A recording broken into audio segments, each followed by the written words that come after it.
Hello, everybody. This is Preston Polter with Pocket Jacks Comics, joined by the new regular crew.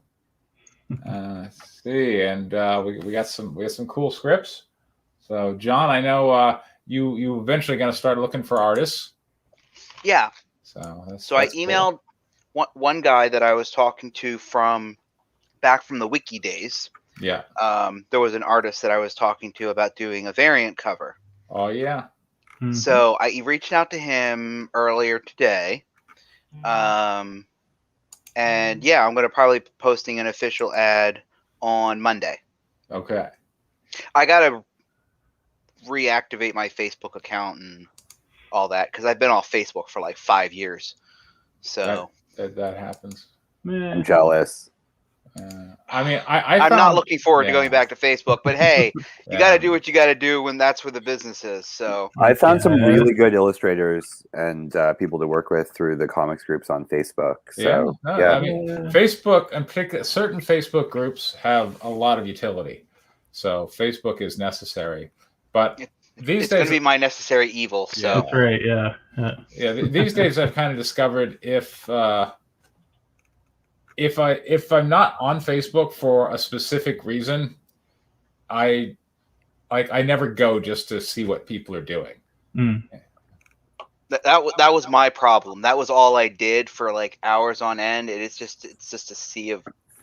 It's just you can't do that. It's bad. Yeah, it's not great. I prefer to be on Facebook when I want to be on Facebook. Right. And if I'm bored enough to be looking up what other people are doing, I'm bored enough to write some more. There you go. Exactly. So that's why I've been bringing so many scripts in. I was really productive in 2020. Yeah. All right. Let's go ahead and start with Larry's script. He submitted it last week. Share screen. I'm hyped. I haven't said anything embarrassing in quite a while. There we go. So it's issue 2, and I just did a slight rewrite on it. Slight rewrite? Yes. I basically just went through and cleaned it up. So, yeah. So we're just your editors. Essentially. I know, he's not even paying us. Yeah. All right. So I got to send you a bill, Larry. I know. Okay, so we got you still doing that stop the goofy thing. Stop. Yeah, stop the goofy thing with the pages. No one needs the goofy thing. Everybody knows that page 1 is really page 3 or page 4, depending on if you want to slap an ad there, but we all know a cover is a cover, and inside the front cover we have the inside front cover, and then typically usually for me page 3 is page 1. Yeah. But you're going I'm doing the title on the inside front cover of my book. Right. Yeah. I think I might have saved you a page by just suggesting you combine page 2 and 3. Right. But still, it technically is page 1, but because I've started adding these little things in at the beginning, so. And I don't know what you need for an intro. You need your title, you need your legal, and you need your credits. That's about it. Yeah. But none of those. I do like that he's got the synopsis. Okay. That's definitely a thing. Especially for an ongoing, catch the reader up if this isn't the first issue they buy. Yeah. That's right. All right. Well, then they should be getting issue 1. They should. You should. Yeah. But if you can sell them something, you better have something to sell them. And if you're doing sexy variant covers and people are like, I gotta have it because of the way the girls' naughty parts are jiggling, then they bought it because of that. Larry doesn't have any girls in his script. That's not. Haven't you read this yet? You're right. Not in this script. Okay, never mind. Wait, no. This is. All right. He's got big masculine demon with. Well, then maybe they're buying it for that. Maybe they're buying it for that. In which case, if they actually crack it open to read, they might go, "Oh, look at that! The night the purple star had changed the course of reality for all time." Yeah. Yeah. The night the purple star fell, changed the course of reality for all time. There we go.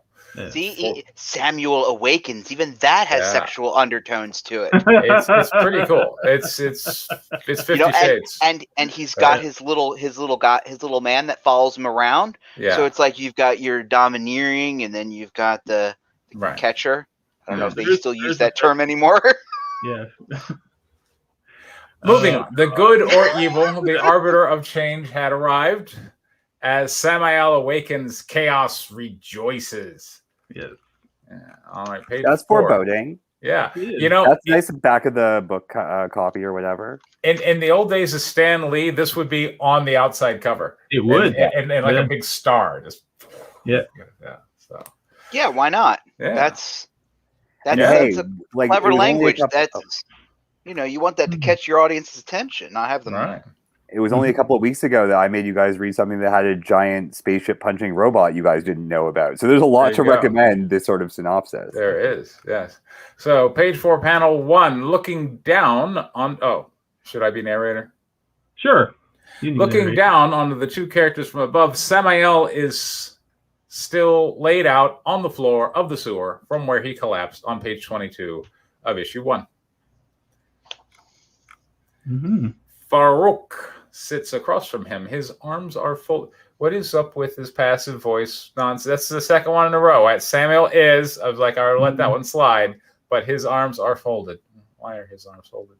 In front of his legs, and he is resting his head on his knees, staring towards Samael. He speaks out loud, talking to himself.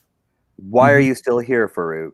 Say this dude wakes up. What then? He probably paints the walls with you like he did with whatever those things were. View from Samael's body laying in the foreground as Farouk looks at him from the other side of the tunnel in the same position. Farouk continues talking to himself, a deeply serious expression on his face. He did save your life, though. Panel 3, close up on Farouk's face from the side. He continues to blarb out loud as he looks down towards his legs. That's it.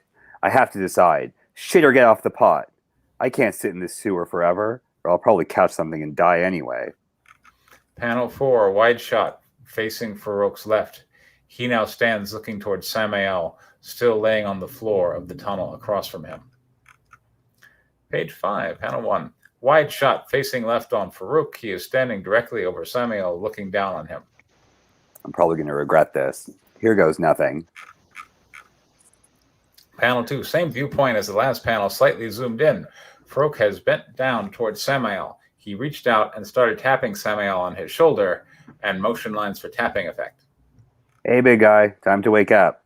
You lay in this grime much longer, you're going to get an infection or a tapeworm or something. Panel 3, close up on Samuel's face. His eyes are still closed. Panel 4, close up on Samuel's left shoulder area. Farouk swings down harder, hitting part of his damaged left arm. Panel 5, same view as panel 3. Samuel's eyes have shot open. Page 6, panel 1, wide shot looking out from behind Samael. Samael bolts upright. Farouk falls backwards towards the wall behind him. Panel 2, close up on Farouk's arm as he falls. Samael has reached out and grabbed his arm with his right hand. Wide shot looking at the two from the left side. Samael has let go of Farouk's arm. His hand is still pointed towards him. Farouk stands over him. A bewildered look on his face, is right still outstretched, reaching down towards Samael. It should resemble a horizontally inverted version of Creation of Adam painting from the Sistine Chapel. Reference image will be included. Farouk's blanket is still draped over Samael's left side. Page 4. Panel 1. Point of view of Samael looking up at Farouk. Farouk stares at Samael with a nervous gaze and an awkward smile. I guess I owe you again, friend. Not quite the same level of danger, but I am thankful you didn't chop my head off. Panel 2. Back at the same viewpoint as panel 3. Samael looks up at Farouk with a dazed and confused expression. Farouk still looks down at him awkwardly. You are welcome. So you seem to learn English fast. Weird. Then again, what's normal now? Panel 3, close up on Samael, staring coldly into the distance, still detached from real time. Panel 4, close up on Farouk as he looks down at Samael and nervously speaks. Okay, we really need to get the fuck out of here. Can you walk? Page 5, back to the same viewpoint as panel 3. Samael looks up at Farouk with a more confident expression. Yes. Great, just don't fall. I'm pretty sure I can't catch you. Panel 2. Similar view to last panel, Samuel is now standing beside Farouk, looking down at him. His massive frame towers over him. Farouk looks nervously up towards Samuel's face. Okay, if we follow this tunnel back the way I got chased in, it should lead us to the waterfront. Then I'm not sure what we are going to do with you. You aren't going to blend, that's for sure. Close up on Samuel, head to torso. He has raised his left arm slightly, looking down at his missing appendage still wrapped in the brown blanket. No, I would say not. Panel 4. Close up on Farouk as he gestures Samuel towards him with one hand while pointing down the tunnel with the other. Well, let's figure it out as we go then. Come on. Page 6. All right. Wide shots. Senator Turner is walking down a long, windowless, metallic hallway. 3 aides follow her, 1 male, 2 female, dressed in business attire, each carrying a stack of paper and file folders. Panel 2. Close view from the front as she gestures to the sides to stop with her hand without turning towards them. Wait here. Oh, go ahead. Sorry. Wait here. This won't take long. Panel 3. Close up on Senator's back. She stands before a massive metal door with high-tech locks with the huge visible gears on each side. The locking gears turn as the door begins to open. Light from the other side cracks through. 2 guards stand on either side of the door, saluting the senator. They wear heavy combat exosuits with tinted visors, holding their faces, equipped with large Gatling gun barreled rifles. View 4. View from the other side of the door, facing the senator as she enters the room. The door is closed behind her. Panel 5. Wide shot looking into the room from the senator's perspective. The room is pitch black, save a flat circular light hanging from the ceiling. The light is placed over a white-brown table with 12 chairs around it. Seated in all but directly in front of her are 11 figures, 5 women and 6 men. They are slightly removed from the light so that their main features are obscured in shadow. Question: does that matter whether how many of them are men and women? Yes. I mean, the artist would have to draw it. Yeah. One wide shot looking towards Senator Turner. She sits in the empty seat at the table. And you know, the thing that makes comic scripts different than screenwriting is, you know, in a screenplay, if you write like 11 people, there will be actually like 11 people. But like a comic artist, if they're not identified people, then they will just draw like little generic people with like no facial expressions. They'll just be faceless people. That's why I was kind of wondering whether or not it was necessary what their genders was, or I mean, are there just 11 people sitting there and you can just the artist? I mean, depending on how much you're paying him, isn't going to spend all this time to articulate all 11. I would say if he didn't think it was that important, he wouldn't have put in the detail. That's right. So, yeah. But Women, at the same time, women have different bodies than men, so but at the same time, silhouettes. Yeah. If my artist comes back at me and says, wait a minute, you want me to actually gender these generic NPCs? Yeah, that costs extra. I would be like, I need a new that's artist. not what I mean. I just mean like if it doesn't specifically matter, the artist could draw them however he wants. Well, or if you're going for something, I guess that was my question. Well, I'm behind the gender equality there. There you go. But what I'm saying is, like you mentioned their gender. What about their races? Does their races not matter? That's at this point they don't know. But John, why do you have to be so racial? Everything is racial with you. It's because he's American. Exactly. Look, why don't you also add 3 brown and a couple? Well, that was my point. That was my whole point. Right. And I don't know if it's not important. Again, by the time we're done this, I'll probably forget that line was there. So it's stuck in my head. I wanted to. All right, I understand. Okay. All right. Let me just Wide shot. My apologies. Towards Senator. It's not as important for this issue, but it is important later on. So there you go. She sits in the empty seat at the table. But for me, like, I know if I don't put it in the script, my artist has complete freedom to draw it however he wants. But a lot of times I'm like, yeah, but I also have complete freedom to make him draw it however I want. So yeah, that could be dangerous too. Yeah. So. All right, close up from above, looking down on the table, the senator places her hand that on the table a purple glow outlines it. Panel 3, close up on the senator's face, her eyes glow purple. To business then, shall we? You all saw the recordings. Panel 4, wide view, looking over across the table from behind Senator Turner. A well-dressed middle-aged man with thin goatee has leaned forward into the light, his hands folded in front of his face and his elbows on the table. His eyes are burning hot with purple energy. The other shadowy figures on either side of him also have glowing purple eyes. I can do this one. Oh, yes, Senator. I've watched it several times. We all have. Close up on Senator Turner's face, a nervous look has washed over her as she continues to speak. Based on the evidence, our experts conclude the entity that fell from the sky in Boston showed consistent energy patterns with our own. However, there's something else. Page 2, close up on Gus's face, his hands still crossed over his mouth, his eyes narrow. Yes, indeed there was. What do your experts say about that? Close up on Senator Turner's face, she looks even more worried. Based on the research provided to my experts, the second energy pattern matches the divinity factor. There we go. Panel 4. I tried to pronounce those capitals. Yes. Close up on Gus's face from the side, hands still in the same position, still leaning on the table. His eyes are closed, and there's a hint of a nervous smile. So, either the big guy and dear grandfather have joined forces, or grandfather has done something unnatural and impossible.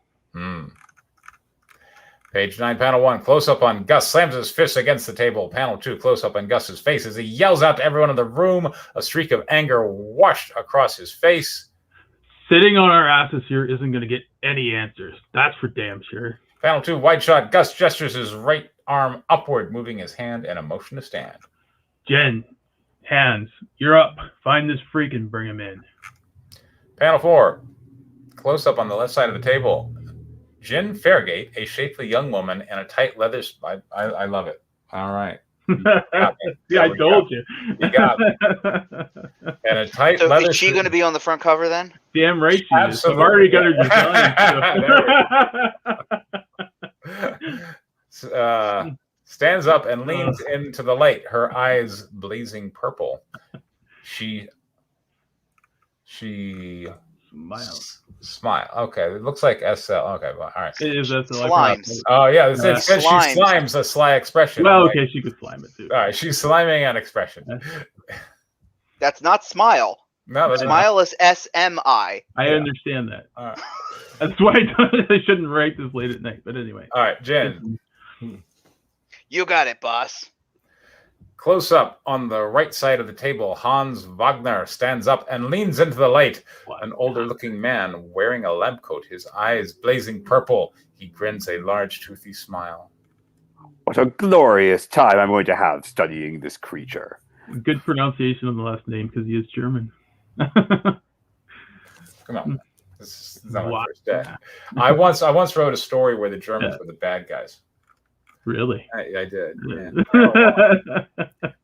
And it was great because I never had to give you any detail about the Germans. Everybody already hated them. Before I wrote page 1, you already hated the villains. I'm like, this is easy. So close up on Gus's face as he smiles. Why. Yeah, his eyes closed. Excellent, Senator. See, these fine people get infinite access to your country's resources. I'm sure the three of you can find a 9-foot-tall monster wandering the streets of Boston. Panel 2, close up on the senator as she replies back, her face expressing a bold seriousness. You can count on me, sir. I know the stakes. Excellent. And remember. Panel 3, close up on Gus Miller's open eyes, purple energy blazing out. I have eyes everywhere. There we go. All right. Yeah. All right. So, I didn't change much in the first 10 pages. No, yeah, it seems very similar. Yeah. It's my notes are still kind of along the lines of last time. I feel like we could cut a page from the Samael Farouk intro. Sure. But yeah, whatever. I mean, as it is, it was fine. It was fine last time. It's still fine. So yeah, it was more than next section though that I changed more. So okay. Yeah. All right. How about you, Danny? Because you didn't see it last time. Yeah. So I really liked that you seem to be writing towards like one-page stories. Like the end of most of the pages had a cliffhanger or something, or some sort of change that led to the next page. So that was really solid. Obviously, we're in the middle of a story here that I'm not too familiar with. The intro with Farouk and Samael worked for me as a new reader. It was like, okay, there's some sort of weird relationship here. From a literary, Danny does literary stuff perspective, joking about angels falling is funny, and you should lean into that if you really feel like revising that dialogue. And every angel should have a weird reaction to the word fall. Considering he is a fallen angel, so right. So that might be a way to do some extra character building there. I got really bored while waiting for that fucking door to open. Like this seemed like you just introduced like a room full of 13 people with not very much setup. Yeah. And so fine, they're a mysterious cabal of people who secretly control blah blah blah blah. But like there's this door opening really slowly and we're just sitting there waiting for it. So that doesn't lead to a comedy gag, and it ends up not really advancing the plot just to wait that long. She could walk into any room. She could have just, you could introduce her. Are you going to the building? Walk into the room with the people. And I feel like we wouldn't miss very much aside from they have security, and you could show that with security guards in the art. So that could have been an opportunity to do some world building and reintroduce, I guess, what the actual plot is for new readers, for people who haven't seen an issue of your story for a while. You have to remind people what it is they're reading every so often. And in the first 10 pages is a good time to do that. Okay. Dialogue was kind of okay, and sort of kept it going, but there's room for more, right? So, John, you got anything? Like you said, it's very similar to the first time you brought in these 10 pages. I figured for a rewrite, there'd be less passive voice and better spell. No, just kidding. I gotta concur. Like, if this is your second pass, what's with all the passives? Why are the passives? They're everywhere. You gotta scrub those bad boys out. Trying to write for a still, right? So it just naturally comes out that way. So, right. Yeah. You write for the same medium I write for. Mm-hmm. You don't see me doing passive stuff. But if I'm setting up a shot for a specific still, you can't say... You're going to be in the exact same situation you're going to be in the next panel and the next panel and the next panel. Just make it a habit, you know? Yeah. And I'm going to go back to... So were Jen and Gus two of the 11 people that you didn't describe? Okay. So I'm going to go back and I'm going to nitpick this some more because that's kind of irked me. Okay. So you introduce this cabal of people without describing them except for their gender. Then you reintroduce them later. You tell me that these people are going to be introduced later and are more important. But I think you need, if these people are important, you need to tell me they're important by actually introducing them. Give me their names and what they look like, what they're wearing, that sort of a thing. Because when in issue 2 they pop up, then I'll be able to connect them back to that person. Or this is issue 2. So in issue 3, then I'll be, because otherwise, what happens if you don't describe them and your artist just draws it as a black guy, and then you turn out and realize he needs to be an Asian dude, and it's well, no, it's supposed to be this. I mean, it's like my vision for this character was X, but you drew him this way because I didn't describe him this way. It's like, introduce the characters, give them their names, let us know what they. Okay, would it help you to know that I have a document with all their descriptions and names, and then I'm going to give that to the artist so that why is it not in the script? Because it doesn't need to be there yet. I'm not going to sit there and do character introductions on 12 people. Then I would reference these are. They have a group name. Then let's say you're going to call them the Cabal. Say that we are introduced to the Cabal as described in the character profile sheet. Group called the Cabal. Because then at least we as a reader know that these people are important and they're going to come back. Because the way you introduce them, they're not important. And now all of a sudden, Jen is this person, and Glenn, Larry, whatever, Ward, Hans is this person. So now I'm like, well, where did Hans and Jen come from? Were they one of the 9 or were they not one of the 9? If they were one of the 9 or 11, then I didn't know that when I read them in that page, and now they just magically appear. So you didn't know they were the 9, or they were one of the 12, even though they stood up on each side of the table from the chairs they were sitting in the script. Not in the way that Larry, you described them. I assumed that they were. Okay. But again, if I'm your artist, what happens if your artist doing the one page isn't doing the other page? What? Yeah, your artist doing the page of her walking in the room and we see the Cabal isn't the same one doing the next page over. Well, ideally, that should be the same person. Yeah. I mean, unless you had someone up and quit. And in which case, anyway. Yeah. But anyway, I think even if you don't want to describe them all because you think it'll take too long, then in the script you should reference these are the Cabal as seen in the character profile. Tell us that. Rather than say there's just 11 random people here.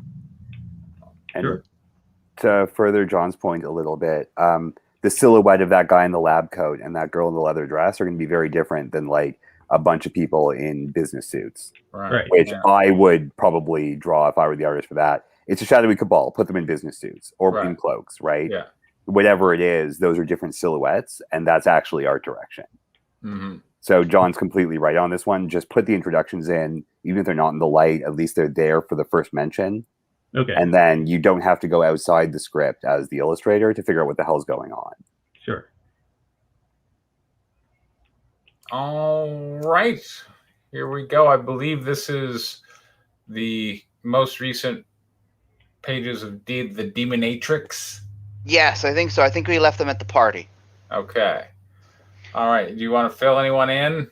So, yeah, because we're kind of entering mid-scene. So, basically, where the scene left off, Lolita is working as a prostitute, and her Madam and co-workers are basically hosting a party for the city's 3 most notorious crime families who are hanging out together for reasons that we're going to find out in the next page or 2. Awesome. Alex, who's the narrator?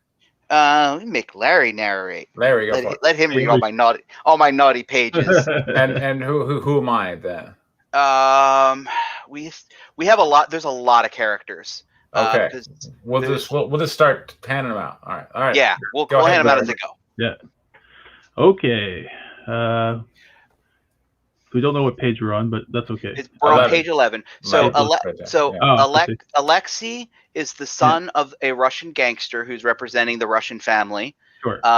Liu. I remember that from last time. Yeah. Gutierrez is the head of the Colombian family, and Liu is the head of the Chinese triads. And there's other people are basically work for them or in other relations. So that might be important. Yes, Big Steve, it is naughty time. Everybody watch your broom handles. Here comes the Demonatrix. Yeah, let's go. Bring out the broom handles. Okay. Alexei approaches Mikhail and London as they stand on the outskirts of the crowd. They are laughing and smiling. Preston, do Alexei. Mikhail, I believe you have an important task tonight. Sir. Alexei walks away, joining Gutierrez and Lou as they enter the glass conference room. Their security stands outside the room, staring daggers at each other. Got to go to work. Mikhail kisses London on the cheek before disappearing into the crowd. Conference room. Gutierrez and Alexei sit down on posh chairs several feet apart. Lou stands between them holding a tablet PC. I take it since you've all come back, you've agreed to my proposal. My father is very much in favor and welcomes the additional business. Lou, Alexei, and Gutierrez take a USB encryption key from their pocket. Alexei takes out a tablet PC while Gutierrez opens a laptop, and they load an Onion website. Once they plug the USB encryption keys into their devices, the website acknowledges and unlocks a blockchain vault. Party room. Hung approaches London. Hello, I am Liu Hung. I thought I knew all Pepper's girls. London, but I'm already booked for the evening. Really, I'm sure we can work something out. Sorry, you know how that goes. I do. Hung turns as Pepper moves through the crowd only a few feet away. Pepper, please clear London's schedule for the evening. Done. Oh, okay. Have a good evening. That's how it goes. Hung smirks at London. That's how it goes. Yes. Hung puts his hand on London's shoulder, and they leave the room. Interior Japanese bathhouse, hotel patio room, night. The patio is completely private and decorated in traditional Japanese artwork. A large jacuzzi tub in the center. Gloves, hands grab the fence as... Sorry? That should be gloved hands. Oh, gloved hands. Okay, that makes more sense. Grabs the fence as Mikhail pulls himself over the fence. Upon reaching the sliding glass door, he takes a lockpick kit and works the lock. Inside hotel room, Mikhail slides open the glass door and enters cautiously. Beside the hotel bed is a small black toiletry bag. He opens it, scanning through it. He finds a small bottle of prescription medication. Patient name, Liu Zhelong. Mikhail takes the bottle of prescription medication from his jacket pocket, putting them side by side. They have the same label.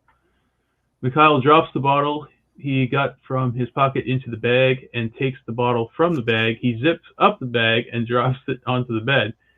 Heading about out onto the patio, he closes the sliding glass door and locks it with the pick kit. Sorry. That's a bit of a tongue twister for me. Interior Japanese bathhouse, sushi lounge. Liam is just lighting up the internet sphere right now. Okay, yes. You also have a lot of money, but anyway. Yeah, exactly. Yes, the conference ends. Lou and Alexei and Gutierrez shake hands before exiting the glass conference room. Alexei walks up to the Nataori? I'm not entirely sure how to pronounce it. Okay, sure, whatever. Japanese word table, eyeing Japanese naked sushi. There you go. Eyeing Lolita's naked body. Woohoo! Most of the food having being eaten off of her body is mostly exposed.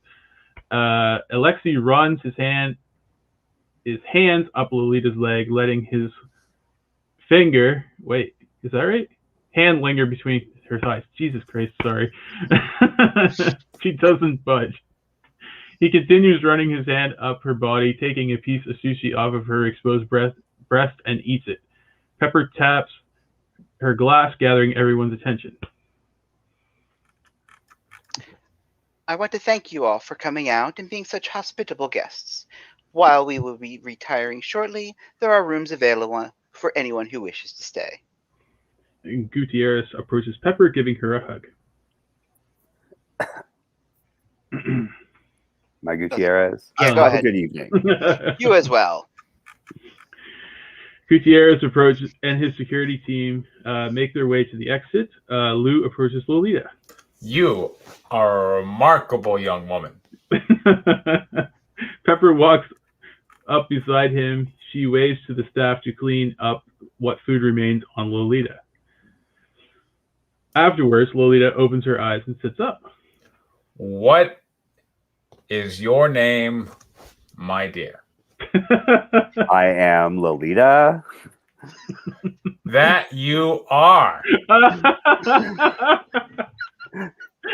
Sorry, we're still going with Valley Girl, right? Not Board Girl. Right, yeah. You do it however you like, Danny. Who's Pepper? Have a wonderful evening. Okay. Till we meet again, Miss Pepper. Just remember, he is like 60-year-old Chinese guy. Think like James Hong. Okay. Yeah. But that's okay. You go. You do you, Yeah. Preston. Okay. He could have an American accent. Who knows? Yeah. Yeah. Pepper scans the room. Oh, you went too far. Down. Pepper scans the room. Not seeing Alexei, she waves to Salt, who starts to organize the girls who are not chosen to stay. Interior Japanese bathhouse, hotel, and room patio night. Lolita slides the glass door of the patio open, leading Lou out by the hand. Lolita unbuttons Lou's suit jacket, slides it off his shoulders, hangs it up. She removes his belt, rolls it up, and sets it to the side table. She removes each piece of clothing one by one, folding them and placing them to the side. Taking Lou by the hand, she leads him down into the bath. She picks up a sponge and soap and sits directly behind him and washes his back. Leaning in, she moves the sponge around and washes his chest. The soapy water runs down his chest and stomach. Lolita reaches under the water, stroking him as she continues watching. Lolita moves around to his front, sits on his lap as this dance grows more erotic. She leans in, kissing him.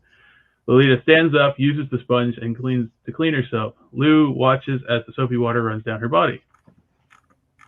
Hotel room. Later, Lolita gives Lou a shove, pushing him onto the bed. He crawls backwards as Lolita crawls on top of him. There we go.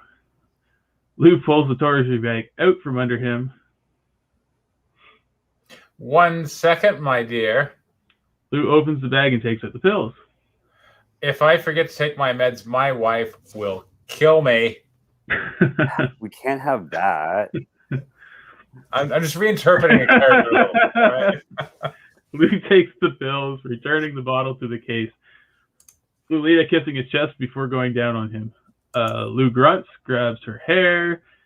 It's the best blowjob of his life. Yay! Yeah. FX shot. Lou's heart rate increases. Woo! Yes. As she continues, his breathing becomes labored. He grabs harder. His muscles tighten. FX shot. Lou's lungs can't keep up as the heart rate increases more. I have no idea what you want that effect shot, but all right. I don't know. We'll just go with it. Yeah. X-ray, I guess. I don't know. Lou's muscles lock up, and then his body spasms. He exhales. Lolita sits up, swallows, smiling. She looks down, but Lou's eyes stare at the ceiling. Oh, baby. Lolita lies tenderly beside him, closes her eyes. Yeah, rest now. Lolita kisses him on the forehead, holds him close, and falls asleep. Oh my god. This is the first time I like it. This is the first time she's ever actually killed anybody during sex, as far as I can tell. Yeah. Holy shit, a succubus did something evil but not of her own intention, though. I know. It was I know. She needed the other person to be held for in order to now we're going into some necrophilic stuff. Yeah. No, it was like Interior, Serenity Valley Cathedral, Sanctuary Day. The church is mostly empty on this weekend. Or weekday, sorry. Emmy takes a seat near the back, listens to the liturgical music play over the speakers. Mm-hmm. Sister Joanne sits beside her. Good to see you again. Preston, you can do Emmy. I like it here. Very peaceful. It's peaceful. You're welcome anytime. Sister, some time ago, I asked you a question. Do you remember your answer? There is always forgiveness. How did you even remember my question? All right, fine. Now that you know what I did, is your answer the same? Forgiveness for killing your father, or forgiveness for becoming the host of a demon? Emmy stares forward in silence. One can't ask for forgiveness if they continue to walk in sin. What if I can use this to help people? What if we help people? Okay. Interior Japanese bathhouse. Hotel room day. A maid enters the room wheeling in her cart. She is startled when she sees Lolita and Lou. Quickly noticing Lou has turned purplish blue, she screams. Oh no. Interior Japanese bathhouse. You went happy. Lolita dons a thin, virtually see-through silk dress as Hung and several security guards enter. Father! Hung rushes to his side. He turns to Lolita. What the fuck? I sucked his dick. He came. I swallowed. It was quite beautiful. My father is dead. So I guess you're signing the bill then? Like, whatever. Hung slaps Lolita. If you'll excuse me, I have other clients to attend to. I cannot be bothered today.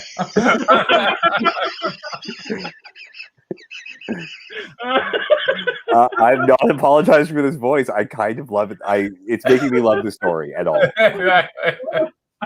All right, Hong. My father is dead, and you act like it's nothing. Sweetie, I'm paid for my discretion.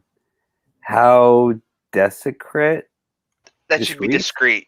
How discreet could I be if I panic every time I see a dead body?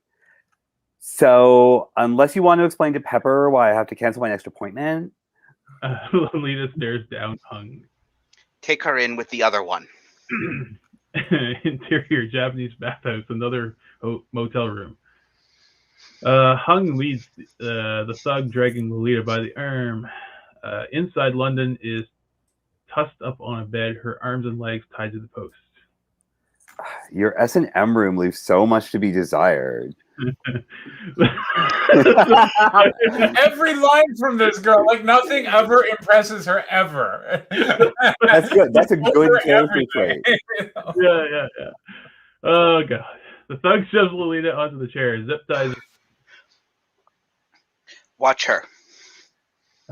Hung exits, slamming the door, leaving the thug guarding the door. Lolita exchanges glances with London. Dried tears streak on her face. She is exhausted, unable to speak. Wait, Lolita's exhausted, unable to speak? No, London, I believe. Okay. Yes. Looks like you had fun last night. Lolita looks back at the thug. My god, this is the same setup. No, I'm just kidding. Sorry. Okay. Hey, what time is it? Shut up. Look, I really have to be somewhere right now.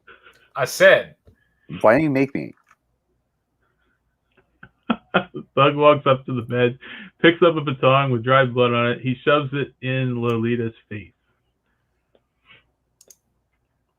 Shut up, or I'll shove this so far down your throat. Lolita sniffs. She turns to London. London whimpers. Oh, sweetie. He didn't respect the safe word. Lolita snaps the chair into pieces, stabbing the thug in the throat. A geyser of blood. The thug collapses. She goes up to London, eyeing her up and down. They really did a number on you, huh, sweetie? Well, I can get you out of here, but you're going to have to let me in. London gives her a look.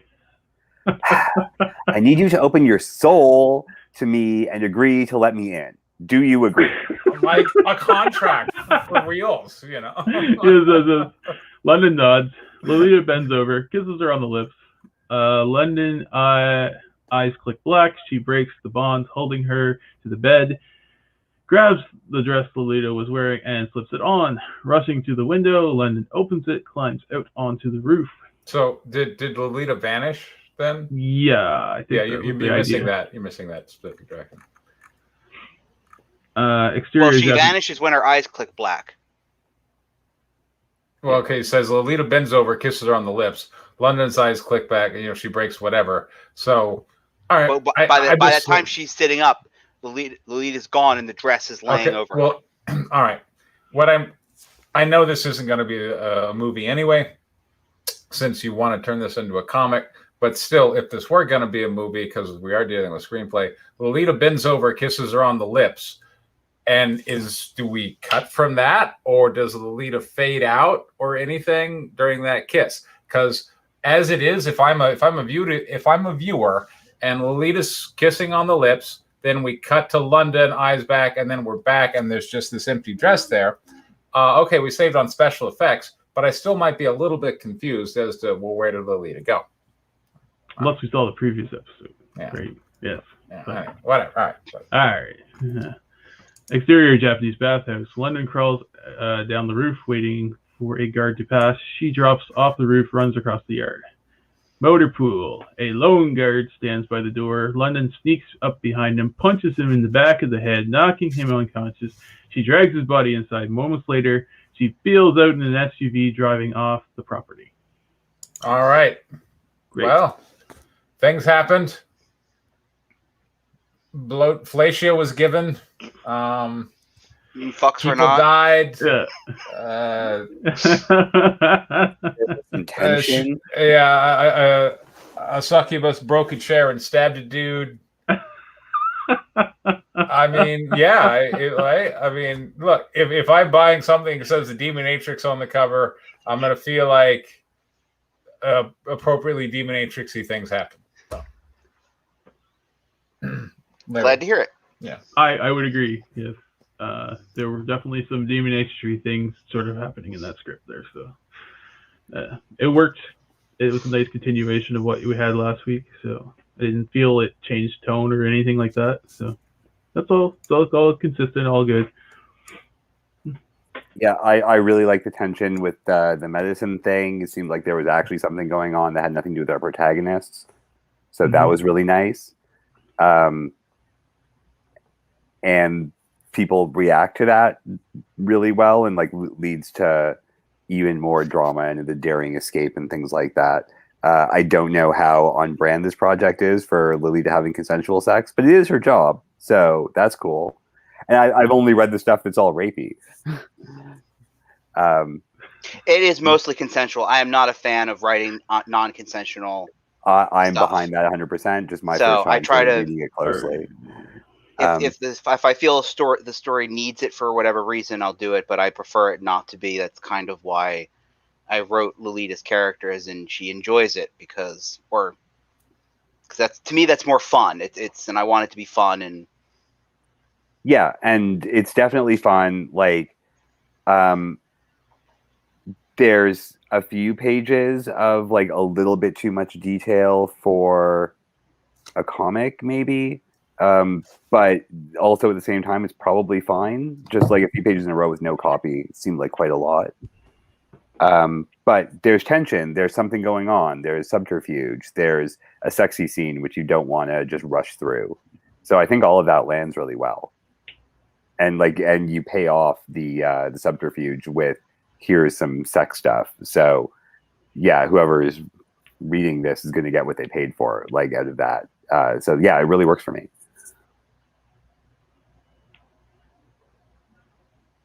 All right, so constructives. I know you don't like Lolita. That's right. fine. I'm used to that by now. Yeah, I mean, so there's that note. I mean, all right. So yeah, that's all I got really. Other people might have other things. I just like. I feel like I'm. You know what? I'm not going to try to make a fan out of you, Preston. I understand. I'm just going to keep doing the Valley Girl voice until Preston loves it. Eventually, they're going to be like, "Oh my god, whatever." Oh my god. Well, Danny, it's going to be like hentai, where basically you sexually assault the girl until she likes it. That's right. Yeah. Except and that's what we're going to do with. That's what we're going to do with Preston. Exactly. Mm-hmm. We're just going to keep assaulting him with it until he likes it. There you go. I like it already. And then one of these days, Trinity is going to talk with a Valley Girl. There you go. I don't know about that. So, in terms of constructives, I would have liked to see more of Emma throughout this. Like, we could have cut to Emma doing anything in between some of this really long scene, and that would have been fine. And also would have reminded us that those two have a relationship. Oh, you're going to be very, very well reminded of it in the next page or two. Sure. Given that Lolita stays in Emma's body and Emma's talking about it, Lolita going to someone else's body, and then the questionable reminder of that relationship afterwards could, like, I don't know if that's supposed to like land with any sort of emotional weight, but it could if you wanted it to. And I kind of liked their interplay insofar as the two of them as a unit are a character. You mean Emmy and Lolita? Yeah. And Okay. so I was sort of missing that. So like, well, okay, here's Lolita, here's Lolita, here's Lolita, where's Emmy? And fine, you answered that. Like, Emmy's off doing something else, talking about Lolita. But Emmy could be doing anything else in between, and we could be cutting to that as a way to just show time passing. I don't think you paid off having so many characters in speaking roles that you had to introduce at the beginning of the party scene. I know you had to do it, but aside from the fact they have different names, it's still really hard to tell all the gangsters apart.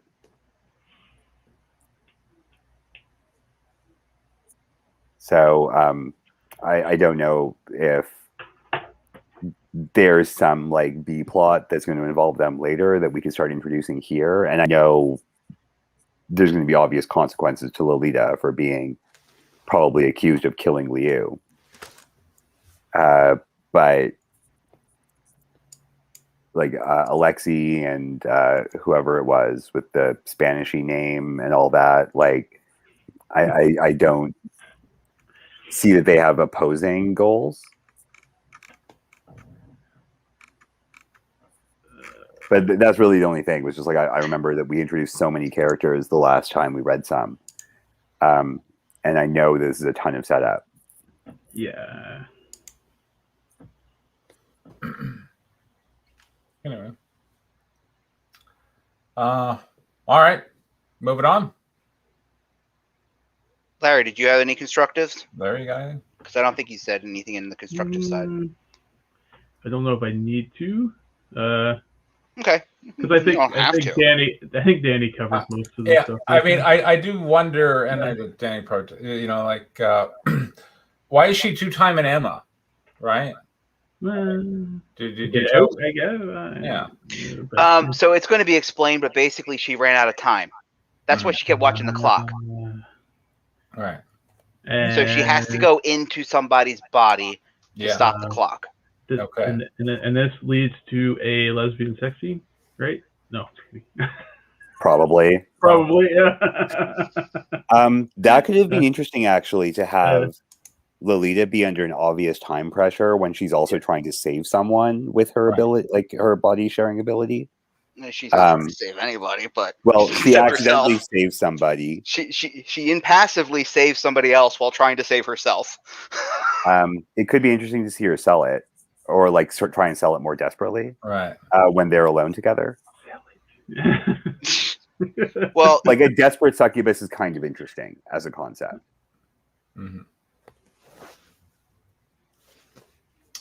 Anyway, all right. Okay.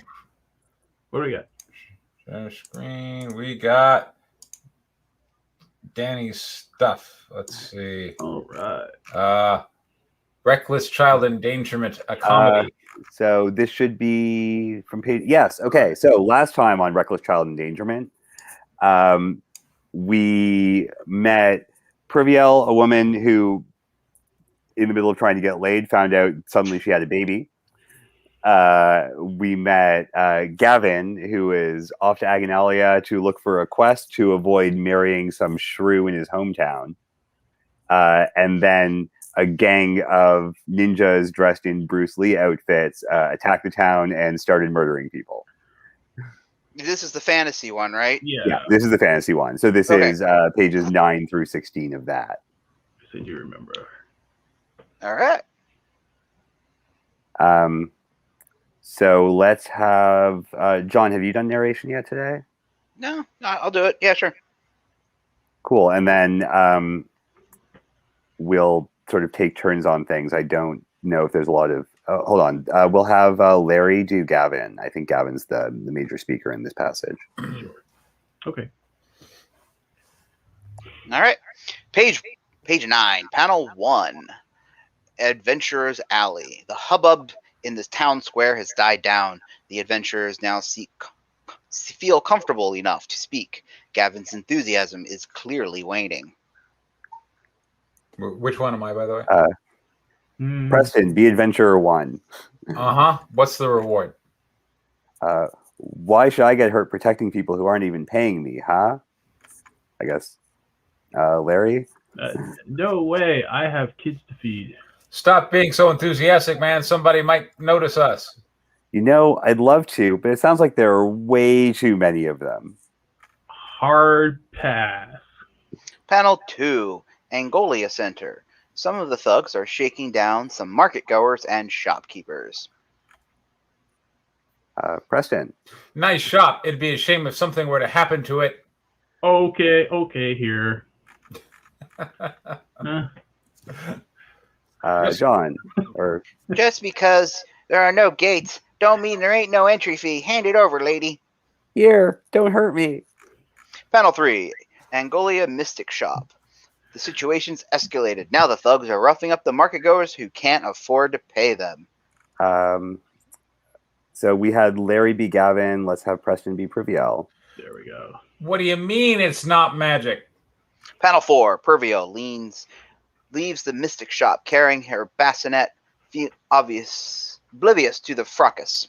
Stupid soothsayer. I don't care how many old ladies he's cured of gout. There's no way these things aren't magical. This is the worst thing that's ever happened to... Panel 5, and walks right into the back of one of the thugs. Ooh. Page 10, Panel 1, Angolia Center. Gavin pushes through the crowd, sword out, screaming. People are stopping to stare. Noble townsmen, I undertake to fulfill this adventure. Huh? Where did this hero come from? Who dat? Panel 2. Gavin's pushed his way to beside where the half-ogre was pontificating earlier, walking past the dead merchant. Today, I, Gavin, son of the Duchess Blush of Bardiac, shall avenge Angolia from the predations. Predator. Sorry, yeah. Of the gnarling gang. Panel 3. Gavin points his sword at the half-ogre and the thugs surrounding him. I swear upon my honor and the soul of this man you killed, I will harm no more, or I will harm. You will harm no more innocents. Sorry. Page 11, Panel 1. The half-ogre and the thugs point at Gavin and laugh. Panel 2. Low-angle shot of the half-ogre's face. I'll do the half-ogre. Right, boys. Let's show this child how the Gnarling Gang welcomes heroes. Panel 3. The thugs are out for blood now. Ninjas rain from the sky around Gavin. Doesn't need to be visible. Then why are you telling me it's there? All poised to attack with ninja-type weapons and stuff. Yeah. Yeah. Page 12, Panel 1. Gavin stands alone in the town square surrounded by a gnarling gang ninjas. But he's standing at ease, totally unconcerned about the threat. You're in trouble now, kid. Think you stand up to us in our town? Not scared, you should be. Panel 2. Gavin puts a hand on his sword and smirks. Huh? Panel 3. Gavin's hand tightens around the hilt of the sword as he begins to draw it. Panel 4. In an instant, Gavin has rushed through the three thugs, sword out, having sliced through, disarmed, maimed each of them. Yeah. Panel 5. Gavin stands in on a loose plow guard, surrounded by downed thugs. Pathetic. I don't know how long you fools have been preying on Angolia's townfolk. Now I know why you've never bothered to come to near Bardiac. You're too weak. Page 13, Panel 1, Angolia Market Square. Establishing shot. The central portion of the market square is now nearly empty. The thugs are focused on Gavin, and the attendees are watching the fight. The half-ogre leads the way, wielding a large club. Weak? Pah! You goblins don't know the meaning of strength. My gang don't need walls or armies to feel safe. That kid, he's good! Panel 2. The half-ogre rushes Gavin. He barely manages to dodge the attack. We go where we want. Panel 3. Gavin blocks another attack from the half-ogre. In doing so, he barely keeps the club from breaking his bones. If we show back, what we want. Oh, sorry. If we show background, a couple thugs are inching forward behind Gavin. Not if. Show us or don't show us. We take what we want. Panel 4. A couple thugs have managed to grab hold of Gavin's arms from behind. The half-ogre has grabbed him by the face with just one hand and has begun to lift him up off the ground. And we kill who we want. Page 14, Panel 1. Angolia Mystic Shop. Things might have died down in the square, but the alleys and side streets have degenerated into full-on brawls. Piviel and the thug she ran into have switched sides, putting his back to a nearby shop, and Piviel gives him a rising kick to the chin, strong enough to knock him out.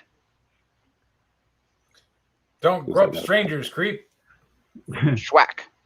Panel 2. The unconscious thug slides to the ground against the wall as Piviel surveys the situation, but doesn't see the bassinet behind her. The legs of a yellow jumpsuit entering the frame tell us another thug has. Now, where's my treasure gone? Panel 3. The new thug has grabbed the bassinet and runs toward the city center. Piviel points to him. Stop, thief. Panel 4. Piviel chases the thug down the alley, jumping over a fight to gain some ground. Damn it. Panel 5. Piviel narrowly misses grabbing the bassinet on this attempt. This is our first time looking inside it. There's a baby in a blanket on top of some gold coins, gems, and 2 potions of different colors, one labeled strength and another speed. That's my treasure. Panel 6. As the thug continues to escape, Piviel picks up a rock. Yeah, I thought that was weird too. Yeah. Who are these people? Whatever. I don't have time for this crap. Page 15, Panel 1. Piviel hurls the rock at the thug, hitting him in the back and knocking him down. Schwack. Panel 2. Piviel does a success pose. Got it. Prival Elira? Yeah. Panel 3. Piviel approaches the thug, cracking her knuckles. The thug looks panicked, but he's still got the bassinet. You think it's nice to steal from a lady, don't ya? I guess it's time somebody teaches you manners. What do you say? Sound effects. Crack, crack. Panel 4. The thug is scared. Well, wait. Panel 4. The thug has pulled a knife and is holding it out to the baby's throat desperately. Seriously? Seriously. One more step and your baby dies. Don't mess, lady. Wah. Panel 5. Piviel is fuming with anger. I wouldn't strictly call it my baby. Page 16, Panel 1. Gavin lies knocked out on the ground, knocked on his back on the ground, weaponless, bruised, bloodied, and surrounded by the half-ogre and the Narlingag thugs who won't stop kicking. Fool, that's what you get for messing with the Narlinggang. Panel 2. 2 thugs point at Gavin, laughing. Yeah, who the fuck do you think you are trying to hurt us? We're strong because we stick together. Panel 3. Some of the adventurers look on from the shadows in horror and fear. That's why you never agree to a commission without getting paid in advance. Poor kid was so enthusiastic. What a pity. Panel 4. The half-ogre picks Gavin up by one leg to look him eye to eye. Now you know not to mess with us. Panel 5. The half-ogre winds up. And that's it. Oh. He's going to throw Gavin across town. Okay. All right. Cool. All right. Well, we had fantasy stuff. We had ogres. We had ninjas. It seems like a pretty exciting time was had by all. Would agree. I mean this in both a good way and any other way you should take it. It reminded me a lot of A Knight's Tale. There you go. I'm totally cool with that. Yeah, the way that they talk totally reminds me of Knight's Tale. Like, whatever, and like they're just using all that that's exactly what they did in A Knight's Tale. It's like they weren't even trying to be, medieval fantasy appropriate with the language. That was definitely one of the fun things about A Knight's Tale. Yeah, or something like Shrek, or something like that. But yeah, I don't know why I get a Shrek vibe from it, but I do. Ogres? Probably because of the ogres. Yeah, could be, but I think it's just the overall like visual image I'm coming up with in my mind too. So, but John. Anyway. All right, rip her up. Yeah. I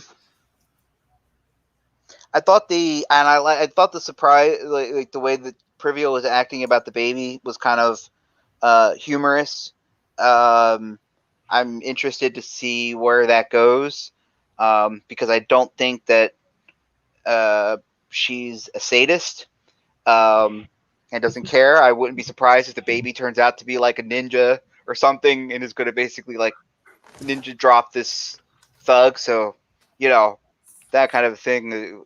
It would be totally in line with this story and would make sense why she's like, oh, buddy, you're going to be in a world of hurt now and you don't even know what you're messing with. And it, or maybe the demon turns into the baby turns into a demon or something with Jack. So yeah, I liked it. It's a lot of fun and. Yeah. We've been kind of moving around a lot, and we've been seeing a lot of environmental stuff as opposed to main character stuff. So I still feel out of touch with the main character and what the main character wants. Okay. Well, I don't know about that. He does want an adventure. I mean, he spent like That's 5 pages desperately looking for one. Right. Okay. Yeah. It's kind of like, and this is. It kind of feels those like are in the prior pages. I forgot about those. And trivial what she wants is coming in the future. Oh, okay. Gavin feels like an NPC in a video game, and the main story quest hasn't started yet. Mm-hmm. And he's kind of wandering around the game world, waiting for the main story quest to start. Well, I mean, right.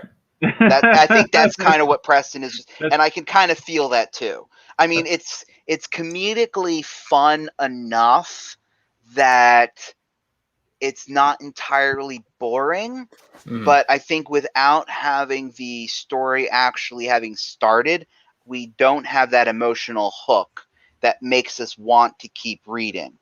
And I think that's kind of where its weakness lies. I mean, your character's conflict is they're looking for a conflict. Right, exactly. Yeah. And that's not a very compelling conflict. Kind of like Lolita's conflict is looking for a party. Right. Not a very compelling conflict, yes. That absolutely makes sense. And is the ogre going to end up joining the party? No, you'll see. The ogre is probably not coming back. Okay. I'm sorry, ogre. Oh well. I kind of in these pages, I kind of was like, I can be like, yep, I'm seeing demon baby and half ogre joining the party. But I mean, I'm going to take the demon baby note under advisement. That's definitely not. That's definitely not the gimmick I've stuck Priviel with, which is a constant supply of fresh babies. But that's like an issue 2 and beyond problem. That could get weird though, because then you deal with the emotional attachment of, people don't like to see babies in peril. So I'm not sure you're going to sell too many comics if you keep having disposable babies. That's a good point. And I'm definitely banking on I can make this work, but it's a challenge I am forcing myself to try to rise to. Hey, you don't learn until we do it. As I said, right. If your plan is disposable babies, I don't know if my interest is going to keep peaked in it, but more power to you. If you can find a market for it. All right.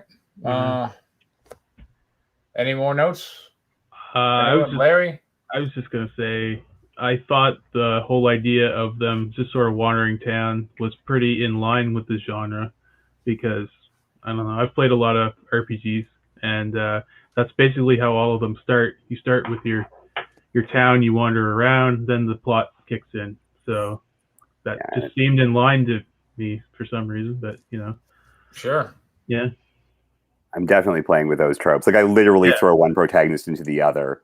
Yeah. Yeah, and I was going to also say, like, he was talking about how Gavin wasn't really in it, but you had him in the last part, so it's sort of a multi-main character story, not just one main character, but two or more maybe later on. So that's another trope in the genre too, where you skip from one story to the other, and then they meet up at some point. So, yeah.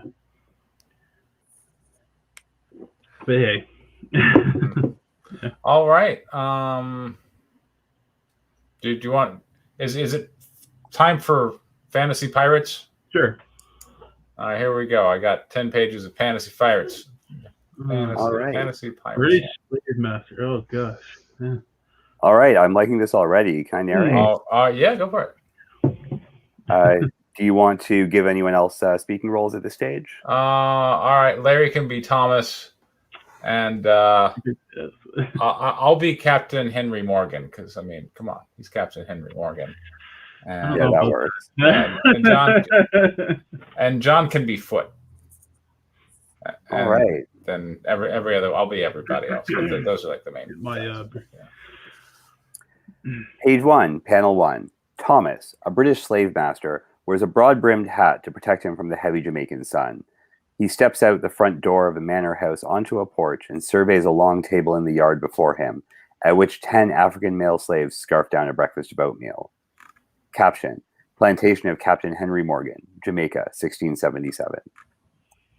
Panel 2. The slaves look upon him with fear and respect.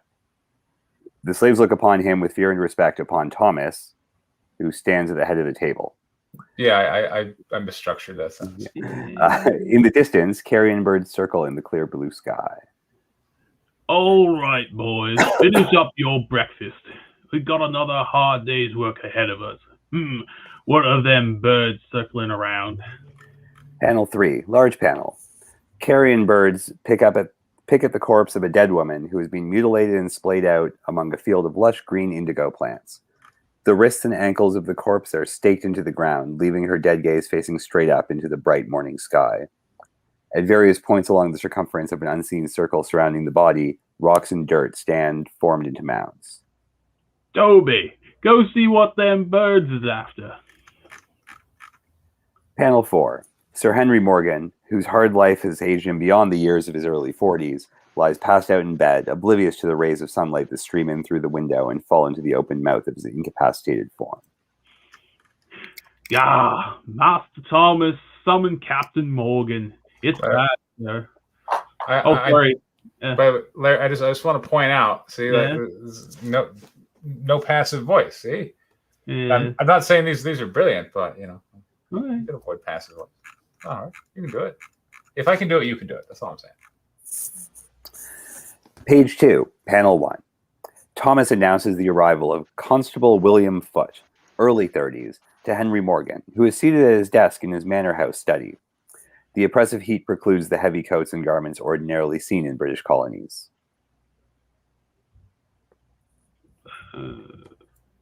Thomas. Was I Thomas? Larry, yes, you were Thomas. Okay, you were Thomas. Constable William Foote here to see you, Governor. Thank you, Thomas. Good to see you again, Bill. Of course, Governor. I mean, you got to do it. Yeah, you got to do it. I wasn't sure whether to call him Captain or Governor because he was Captain Morgan and he became Governor. But I just well, if he's on the ship, he's Captain. If he's on land, he's Governor. Sure. Yeah, that lands. And if you're going to go for anachronistic Cockney, just go for anachronistic Cockney. I'm okay with this. Okay. Panel 2. Foote stands before Morgan, who sips his coffee as his desk. Mm-hmm. Thomas stands off to the side as they converse. Do we have any identity on the dead woman? I don't think she's one of ours. I checked around, sir. She doesn't work for any... She doesn't work around here. Around here, sorry. Panel 3. Foot pontificates and Thomas scoffs. She's likely a prostitute from one of the taverns. A prostitute from Port Royal? How did she get across the bay? She might have been drunk, or maybe he killed her earlier. Panel 4. The three continue. Drunk, dead, or willing, why bring her here to kill her? And why dig all those piles of dirt? So the body was arranged, was it? It was quite elaborate, in my opinion. Had her all sprayed out. Wasn't no back alley murder. That much was clear. Panel 5. Tribal sacrifice by the primitives who live here. Yeah, that's probably what it was. A local tribesman walks into town with some silver to purchase a whore's favors, only to bring her here. Preposterous. Yeah, you're probably right about that, Captain. I'll see what they say at the tavern. Goddamn preposterous, man. Page 3. Panel 1. Caribbean prostitutes sit with pirates in a tawdry tavern in Point Royal as William Foote strides through the front door.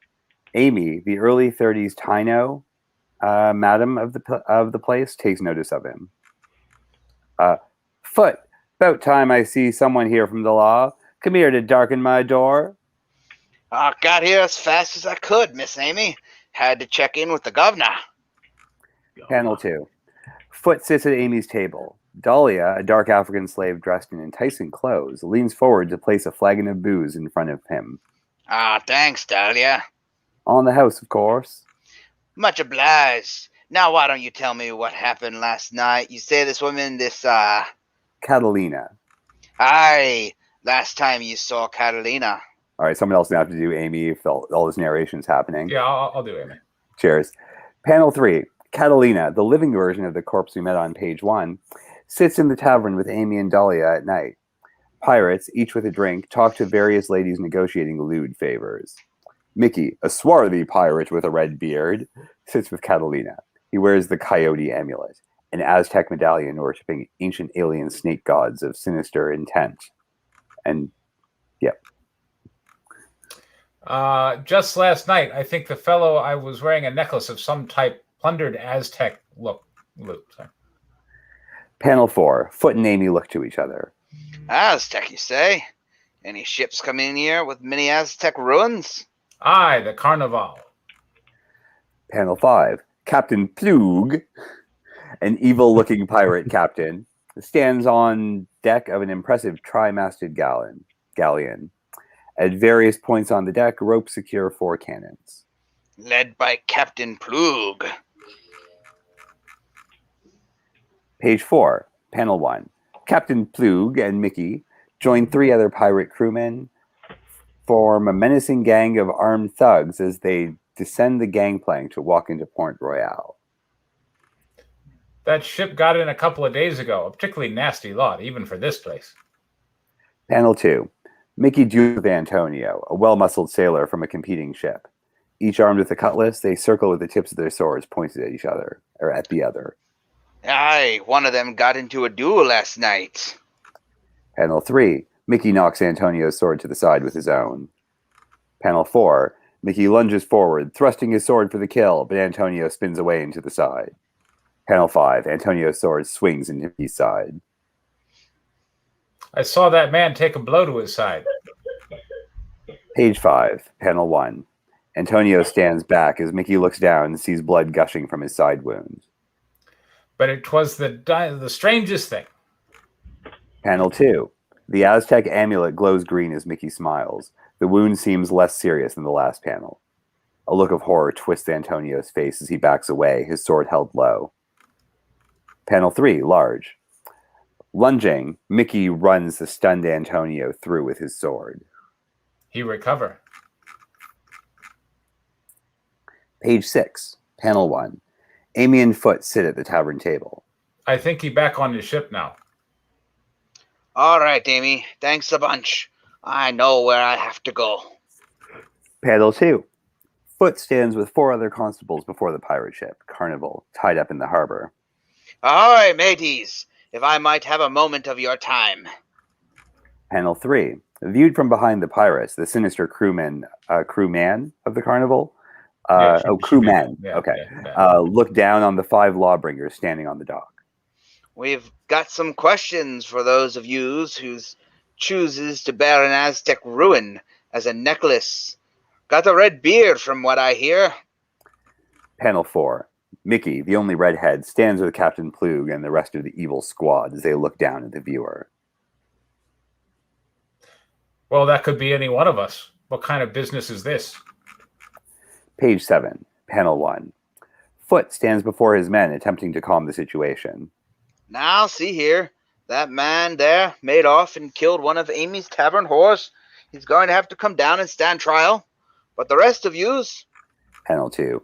Captain Plug draws his rapier. A trial, is it? Let's have us a trial, matey. Panel 3.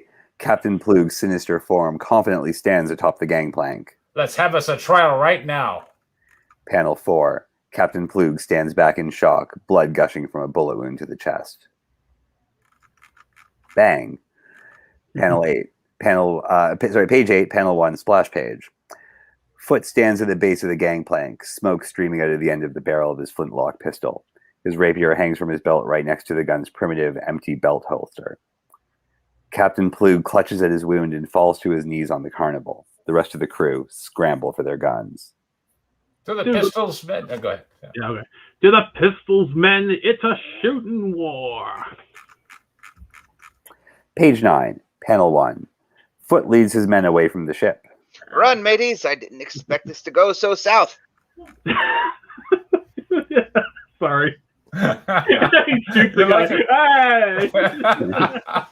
Well, he was expecting them to just hand over the bad person. Yeah. I mean, they're a pirate ship. They are pirates, yeah. Pirates got a pirate, yo. Right? Panel 2. Foot's Henry Morgan in the company of Amy at a table in her tavern. The tables are crowded with patrons and ladies. Foot enters through the front. Yeah.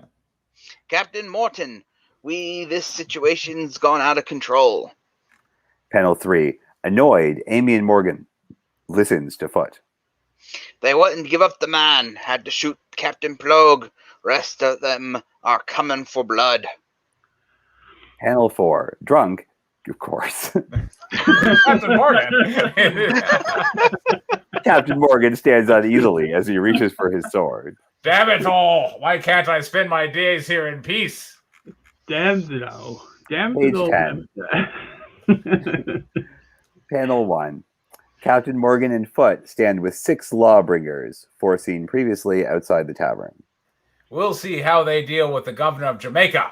I'll pull their right for this. Panel 2. Morgan and his gang stride down the street, looking up at the carnival. You there, you assaulted my man and caused them to flee. Panel 3. From the deck of the ship, Mickey looks down at the body of Captain Plug. Seems like he assaulted us. Anyway, so there we go. It says 10 pages of fantasy pirate stuff. It's very fantasy and very piratey. I did my best. It doesn't seem that fantasy yet. I haven't seen very much fantasy. There's not. The magic amulet, but I gave you magic amulet. Okay. Yeah. I guess that's fantasy. So I have not super familiar with this period of time, but were Aztecs still around that early? No, Aztecs were not around. But the Pirates of the Caribbean. All right. So what the Spanish were doing is they had conquered most of Central and South America, which is why those areas all speak Spanish for the most part today. And they were working the indigenous people to take, mine gold and silver, and they were putting in these huge treasure galleons, which they were then shipping back to Spain. And so it was amazingly profitable to sit there in the Caribbean and just intercept these treasure galleons going back to, the old world with a bunch of stuff taken from the Indians. And so I figured, that totally works. And I know a lot of those people were like English and French merchant vessels or like pirates who were later on like conscribed into the navies. So like you've got this great setup, and of course mystical Aztec treasure or whatever is totally great. It's genuinely great. I'm not sure if the cougar thing represents a snake god very well.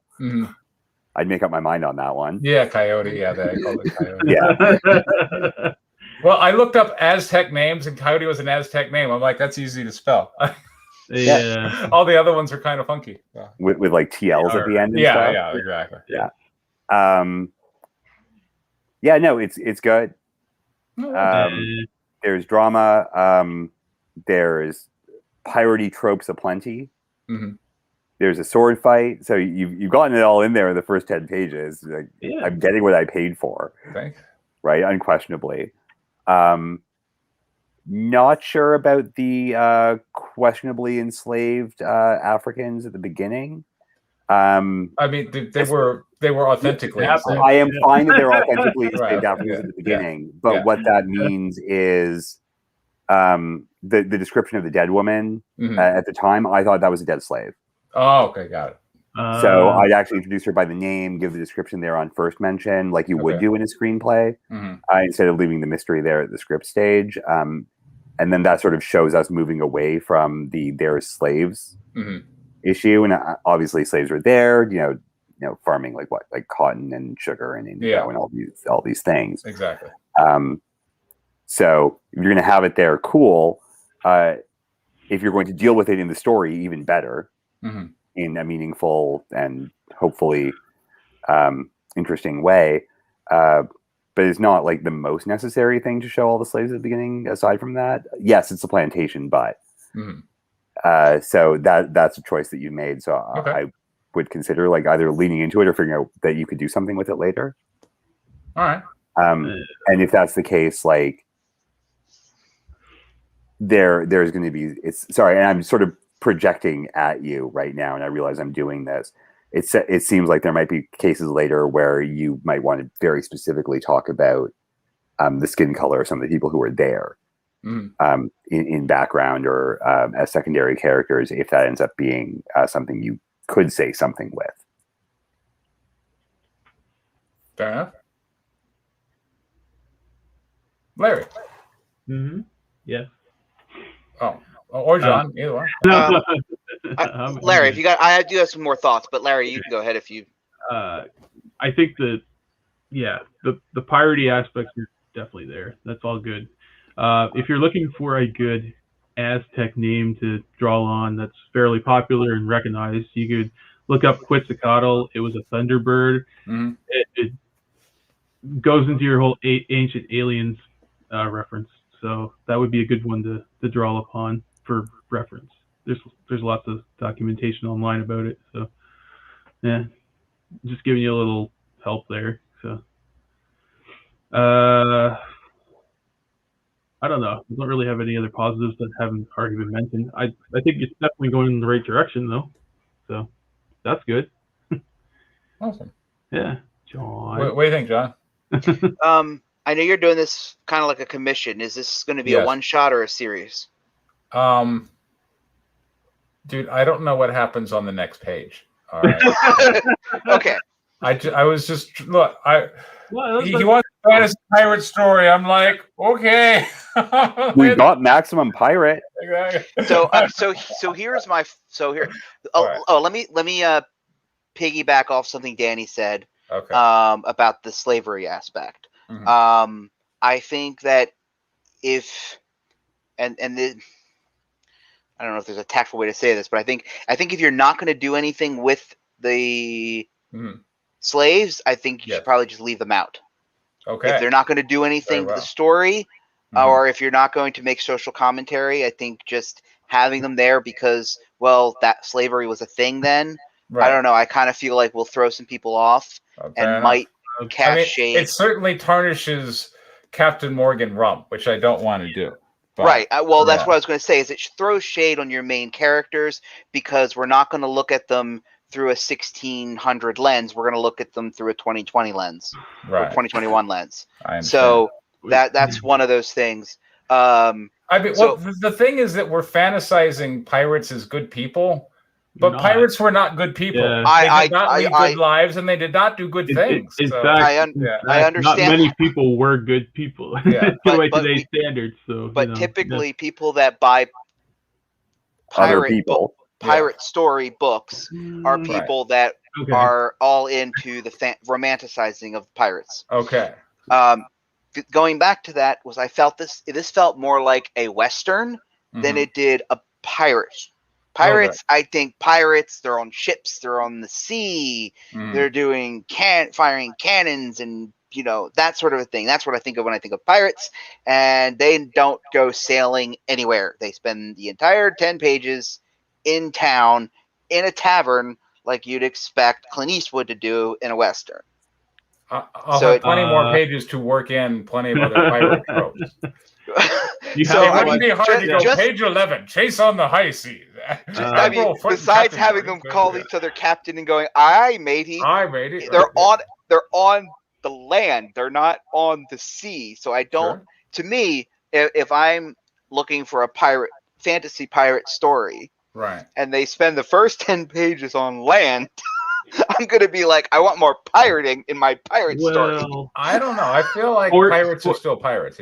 Port stories are still a big part of that genre. So, I don't think that really affects it. And the Western, pirates, sci-fi all kind of follow the same sort of pattern.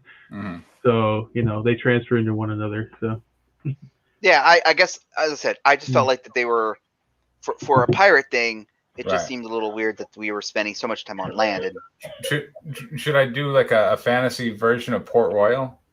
I mean, it's whatever. Can you do a better Caribbean movie? They start at Port. I mean, in the movies. So they do start at Port. Yeah. And as far as the fantasy stuff goes, I mean, you can always, do high fantasy. I don't know how much fantasy you want to put in this, or how much your boss wants you to put. I honestly don't want to put in a lot, but that's where Ed, like this can happen, and this is where you just end up phoning it in. Like he wants fantasy pirates as a genre because he wants to sell miniatures. Right. And I'm writing fantasy genre because that's what he specifically called for. So I'm like, it's got pirates and they swashbuckle and fantasy. Somebody's glowing an amulet. So if he wants to sell miniatures, is he selling miniatures of these characters? I don't know. Or is he just going to put it on his shelf in his store? This is a miniatures company. This is Reaper Miniatures. They want to sell pirate ships. Right, but I guess what I'm saying is would they want the characters that that of the miniatures that they sell? I can't give you more details about what he's specifically looking for at this time. Okay. I'm sorry. That's all right. I'm gonna make a suggestion though. Did he specifically say fantasy pirates? He specifically said. Okay. I have 2 words to go on. One is fantasy. One is pirates. I know this is kind of a stupid thing, but right now it's really grounded on Earth, and it feels just like pirates historical with mysticism thrown in. Yes. Not so much fantasy, I guess. I don't know. Okay. I think fantasy. I think another world with weird creatures and stuff like that for some reason. But I know it can mean a lot of different things. But Pirates of the Caribbean is fantasy. Yes. Yeah, but it has creatures and stuff. That's why it's fantasy. That's why it's fantasy. That's why the whole curse. The curse of the Black Pearl. The curse is fantasy. It takes real ideas from Earth-based mysticism, right? Does he want fantasy, or does he want fantasy? I'm going to assume when he said fantasy pirates, he meant Pirates of the Caribbean derivative. Okay. Yeah, that's what I would expect that he wants. We can take Pirates of the Caribbean derivatives and put them in outer space later, and they're still an interesting story. Just like you would take, Warhammer. If Page 11 is in outer space, and that ship with Plug, right, is or whatever doing pirate stuff somewhere else. What I was going to suggest is maybe up the technology a bit and just go for like more of a Victorian steampunky type of thing. That would be kind of cool. I've never really seen that done with pirates so much, except in a few movies. But yeah. Maybe that's you haven't definitely a seen bit harder because to it do if doesn't you've got sell. It does, but it's just not something that's been. Well, I mean, technically, if you want to get into it, like 20,000 Leagues Under the Sea. Fantasy Pirates. Fantasy Pirates. So yeah, but that's considered steampunk. So I mean, So, but it also takes place a lot further in the future. So yeah. Anyway, I think you've got a good starting point. Yeah. Thank you. It'll be interesting to see what the plot ends up being. I'm sure it involves a mystical Aztec amulet. Exactly. That would be my guess. I've got my MacGuffin, and I'm going for it. Yeah, it's definitely a It's MacGuffin plot. not a MacGuffin. That's fine. Yeah. That's good though. I mean, it's a trope that works, right? So Though it may work stronger if the MacGuffin is something everybody's looking for, kind of like what they did in Curse of the Black Pearl. It was a MacGuffin that everybody wanted, but they didn't quite have. Good point. Except for Barbossa, he already had he was looking for or the blood. Basically, it was like the girl. It was the girl. The girl was the MacGuffin. Right. She was what everybody wanted. Well, they wanted the coin, not so much. Turner wanted the girl. Yeah. Barbossa wanted the girl's blood. Oh yes, the blood was part of it too. Yeah, because they had to put Jack Sparrow wanted his ship, but he needed the girl. He needed the boy to get the girl to get his ship. So she was the MacGuffin. So I think a MacGuffin plot works better when nobody has it and everybody's going at it, because then you got your ticking clock. You've got who's going to get it first. I think the other MacGuffin in it was the Tree of Life. They did the Tree of Life trope in that. I don't know. I don't know if that was the first one or a different one. Like the fourth movie. So. Right. So that's another MacGuffin where they were all going after. Yeah. They after the first one, they all kind of started to run together. Wasn't it like the heart of what's his name in the second one? Right. See, they're all MacGuffins. Yeah. But so basically, so it might work better if it's more of like, because then you can get your fantasy pirates out actually doing piratey things because they're looking for the MacGuffin, and then you can have your Captain Plug looking for the MacGuffin. You can have Captain Morgan looking for the MacGuffin. Then you can have some Spanish Captain General, whatever they called them. Admiral? Inquisitor. You can have the Inquisitors looking for the MacGuffin. Now you got 3 different people. All you got to do is give them a strong reason why they all want this thing, how they all heard of this thing, and bam, you got your story. Or you could just do the Tree of Life, which was supposedly in that era at that time. Ponce de Leon was looking for that. You could do that whole thing and just up the fantasy aspect of it. Throw in some witches and some mermaids, and you've got yourself your fantasy pirates. And everybody's racing for the MacGuffin. Mermaids, And we're still in the 1670s, so like even El Dorado is a good MacGuffin. And either way, like John's point is something that nobody has is interesting because it lets you have an adventure on the high seas and like a race and all that stuff, which is that one piratey bit that you're missing, right? That island hopping aspect. Right. And that's kind of what I think of when I think of pirates. And the other nice thing too is if you pick something like El Dorado or the Tree of Life, it's something that everybody knows what those tropes are. So you don't have to spend a whole lot of time of explaining what it is, what it does, and why people want it. Maybe Captain Morgan's wife is dying of cancer, so he needs to get the Tree of Life to save her. And then you have Captain Plug who wants it because he wants to live forever. And then maybe your Spanish Inquisitor wants it because the Pope wants, because he wants to gain interest into heaven by giving it to the Pope or something like that. Now you got 3 different reasons why they all want the same thing, and then gives you something to build on and develop their characters. And then you say, hey, we're all after the Tree of Life, and you don't have to even explain what it is. Sounds good. Moving back to the murder set at the beginning, like I very nearly thought it was going to be a fantasy pirate noir. Yeah, it did kind of have that feeling too, like a detective noir story. And if that was connected to one of the pirates or the captains or whatever, like actually, it's is Plug's favorite prostitute, so he's the one all of a sudden searching for the villain or whatever, right? Yeah, and we don't have the law in it as much. That still has pirates being active, doing pirate things, then island hopping, looking for stuff. That gets the pirates doing pirate things. Wait, yeah. You could totally have a murderer be the MacGuffin. Wait, I got an idea. Yeah. What if this was John Wick, except instead of his dog, it was his whore? I'm in a hundo piece. Sure. Why not? That's it. John Wick. Okay. Yeah. Sounds good. She did things. She did. Yeah. She made me feel in ways no woman has ever made me feel. How many writer's streams full of Demonatrix do you have to start cribbing some language There for? we go. Sounds good. She sucked my dick so hard, I thought I was going to have a heart attack. Yeah.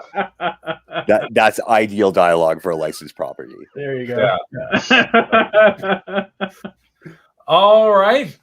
So this script was submitted. We've looked at this guy's stuff before, and this should be the last one of today, I think. We got to make it a requirement. These guys got to show up if they want to present. That helps. All right. So this was our techno-y script before. All right, let's read through it. All right. So page 1, panel 1, description. The warehouse is dingy, cold, and surrounded by worn-out scraps of broken electronics littering the floor. 2 men are standing. I'm going to again encourage you against the passive voice. That's our second passive in a row. 2 men are standing, guns loose in their arms, waiting. The men are covered in gray camo with their faces covered by various gas masks covering their mouths. 2 more men come in dragging several duffel bags. Shut it. All of you, shut it. 2 men finishing dragging the bags in the middle. What the fuck is this, Jericho? Don't tell me you traded 4 suitcases of dough for sports equipment. Considering we're one of a handful of groups that has this. Jericho looks back at man 4. Man 3 pulls out a vial of blue and orange swirl serum from his top left pocket. I'd say it's worth it. A new market if we start right off. Man 3 takes a whiff of the serum and is caught by Jericho. What the hell are you doing? A tiny window on top right of the warehouse opens gently. Mitsuha, a 23-year-old Japanese woman with dark blue hair and purple highlights, comes through the window. She dons dark blue and black battle armor and face shield combo with gloves, all topped with a black trench coat. Getting your punk ass blasted on the job? She climbs down the wall carefully as to not make noise. In front of me? I haven't missed a shot. She lands on her feet softly. Yet. She turns around and sees her teammates. Johnny Onishi, he too is in battle armor, but his outfit is chrome and black. And when you do, it's coming off your pay. She pulls out her Friender pistol. Remember, we're to find out where the next shipment is going. And if they move, we intercept. Johnny gets his Tizuma battle rifle ready. Only if they make a deal. Jericho opens the duffel bag. His face fills with a smirk. Panel 2, he lifts up a small dark green vial. This is the future of the Manukashima drug market. The duo sneak around the sides of the warehouse on opposite ends. What exactly does this green juice do? A seagull flies in over them. It makes you...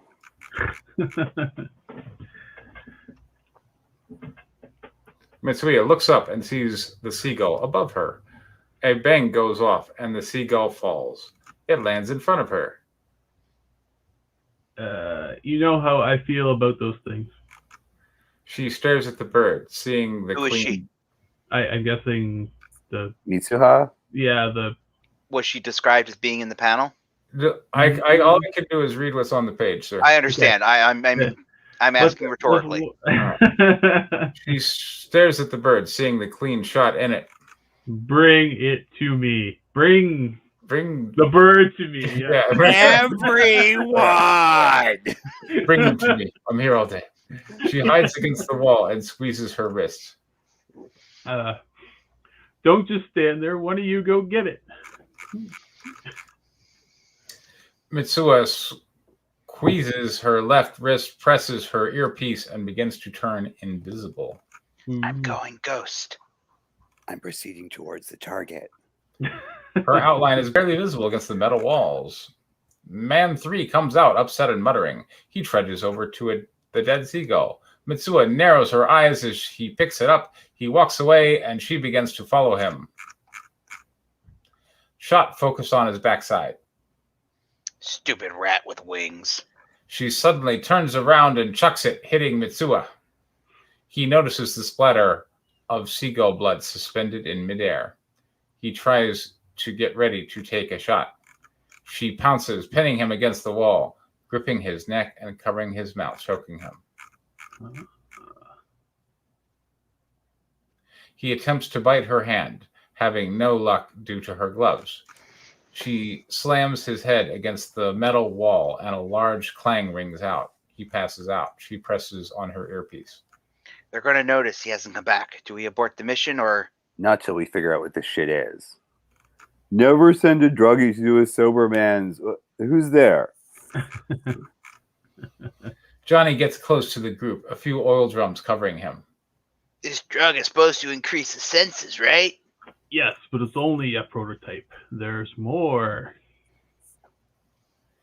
Man 4 yells, but it dies off.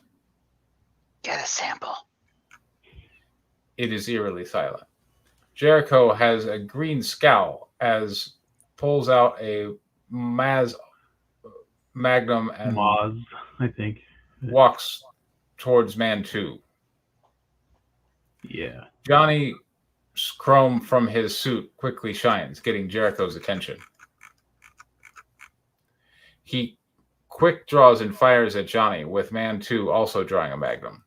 Johnny narrowly avoids the fire, trying to escape from the line of fire. Man 2 shoots and gets Johnny in the leg, causing it to break. Johnny, gritting his teeth, stumbles to grip his rifle and shoots at them. Jericho is able to roll out the blast while Man 2 falls with half a head. Jericho aims at Johnny.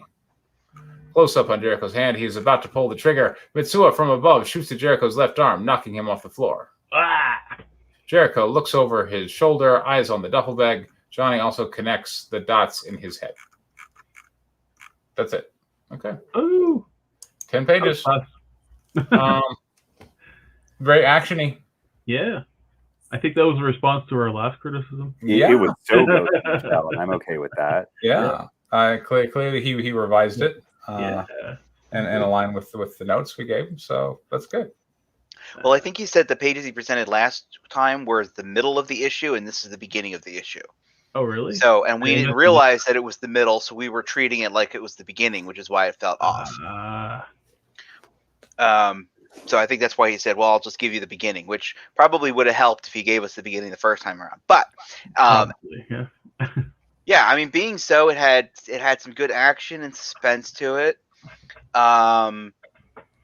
Mitsuha climbing in the inside and going invisible had very Ghost in the Shell reminiscence to it.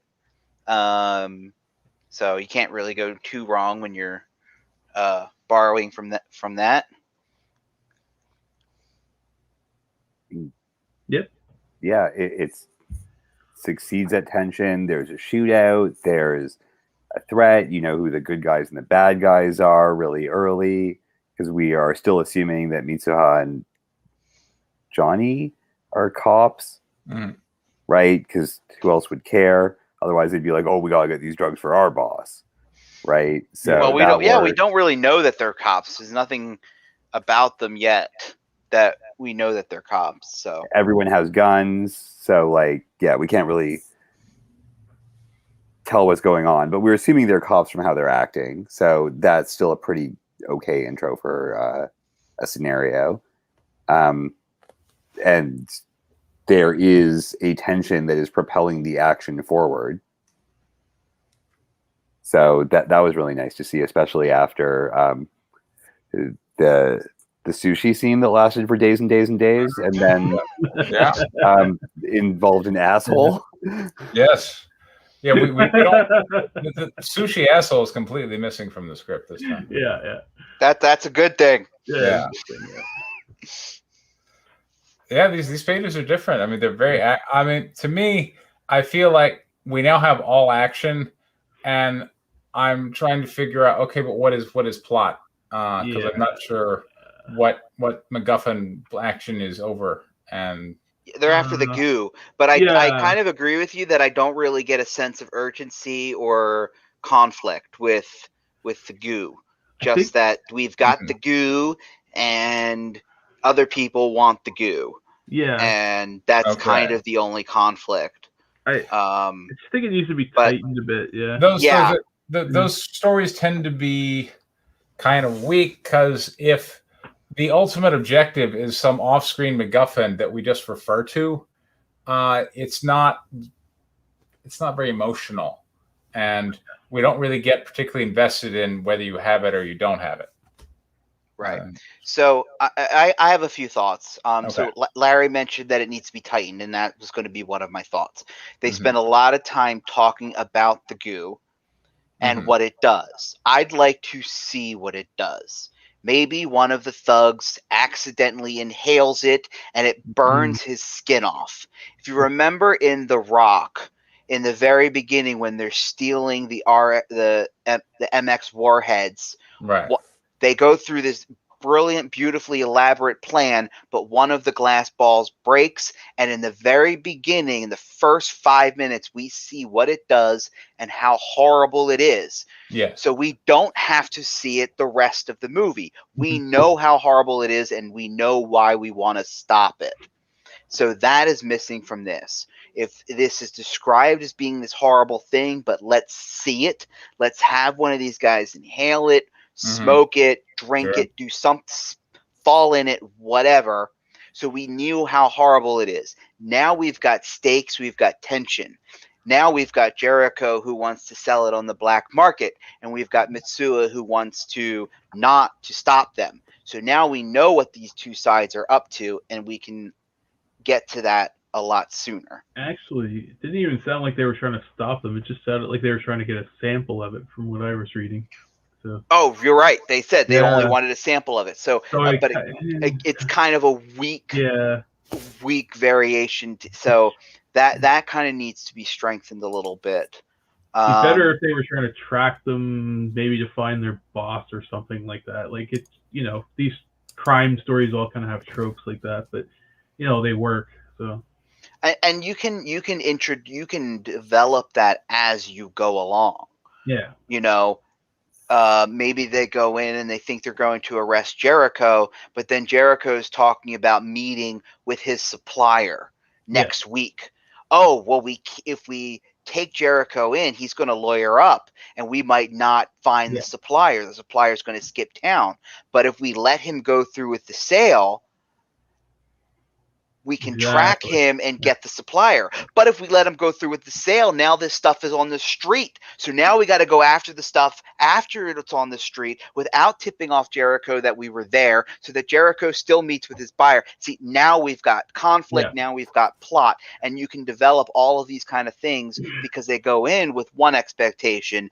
The plan changes and they have to adapt. And then through those interactions between these characters, now we realize, okay, Mitsuha is actually a cop. She's acting like a cop because she's thinking on her feet. No, we've got to get the big bad guy, because the supplier, Jericho goes to jail. The supplier is just going to get another Jericho. So we got to stop the supplier. So, but this all hinges on, we have to know how bad this stuff is. So that's something that needs to go into it as well. And then maybe later on, somebody she knows gets addicted to it, and she feels bad because she let that supply get out. Blah, blah, absolutely. Now we've got character drama. Yes, absolutely. Yeah. And that's way more maybe interesting it's than a what's kid. the secret of the Maybe age. a kid gets sick when it hits the street, and now all of a sudden, she has to go through this emotional thing where she had to make this judgment call and blah blah blah blah blah. I mean, there's a lot of things that you can do with it, and these are just some ideas that we're coming up with off the cuff. Yeah. There was one other thing that jumped out at me, and this may be a minor nitpick or just something that, because I see it's becoming a trope in modern action media, is overpowered female characters. So unless her suit, and this doesn't have to be explained in the beginning, but I would say that can easily be overcome if her suit is part exoskeleton. Yeah. And we see something like that, then we can kind of, I mean, it does make her go invisible. So it has some kind of sci-fi powers. So I think if you kind of work that into the story a little bit, even if it's introduced later, I think that will help. Otherwise, her knocking out a dude twice her size is a little tropey. Yeah, it's getting a little silly now. I got it. Yes. It's John Wick, but with a seagull instead of. Anyway, no. And the seagull thing was kind of dumb. I don't really get what the whole point of the seagull thing. I think it was seagull was a little it went on for a little bit too long. I get what he was doing. He was showing, okay, this guy's like just kills animals or whatever. But oh wait, Rebel Comics wants you to show some art. Show some art. No, not yet. I don't have it ready yet. I was getting it ready before the show to put online. Next week we'll show some art. There we go. All right. Going up on Twitter, so we've given him some notes to think about. But better than last time, we got rid of Sushi Asshole. Yeah, he's probably still in the story though. Right? Sadly, yes. Yes, probably. But maybe we'll understand why he's such an asshole. Maybe some of the things that we've talked about tonight will inspire him to re-look at his overall story arc. And Sushi Asshole won't become a necessary character anymore. Exactly. Right. It's really hard to do these types of stories because or maybe Sushi Asshole is the guy who gets poisoned by the stuff, and we watch him, and then we can at least gleefully enjoy his skin melting off. That would be awesome. Don't feel so bad because he's Sushi Asshole. That's right. Maybe he's secretly the drug supplier, and he has to die at the end. Yeah. Wasn't Sushi Asshole Johnny though? I can't remember exactly, but I'm pretty sure it's the same character. So maybe he's just an asshole, but also a cop. But you could still you could still have it be the cop that falls into the vat and has his skin melt off. That makes us see how horrible this stuff is. That's my whole point, is that we need to. Comics are a visual medium. We need to see it. Don't tell us how awful this thing is. Show it to us. That'll have a much greater impact. RoboCop. Yeah. RoboCop. Yeah. All right. That's all the scripts we had this week. All right. RoboCop 2, actually. That was the one with the drugs. So next week you will see the second half of Fantasy Pirate stuff, and we'll see what I can phone in. Come on now, it's not that bad. What I'm doing, it's tough when I'm being given just a genre by a guy who probably isn't even going to be all that motivated, in particular for the story. For an IP I'm not going to own. I'm like, it's pretty freaking broad. You get paid in advance. Like, I know. Look at that conversation we had. Like, what is Fantasy Pirates anyway? Like, what does that even mean? I don't know. He could hand him the script. He'd be like, "What the hell? This is not what I wanted at all." Like, what's this crap supposed to be? Exactly. Sorry. We'll see. Yeah. All right. Well, we'll have to see next week. Tune in. We'll see what happens to our Fantasy Pirates. Are they still? No. But all right. Thanks. We're already doing Space Pirates. Exactly. Honestly, as I said, I was thinking you should just take Lords of Iron, rewrite it on the high seas, No, change the names. No, send it out the door. They're taking an IP that's for me and giving it to somebody else. And you don't want to do that. You change the names. Now it's all different. Nobody will know this. I like Lords of Iron. I think Lords of Iron's gone places. But Russian Pirates of the Caribbean is a completely different story, and I want to see that now. There we go. We can do that. You could have pirates in the north, but anyway. Yeah. All right. Big Steve's giving us a hint. Everybody, good night. And thanks so much for tuning in. Take care. Bye, everyone. Bye. Yeah.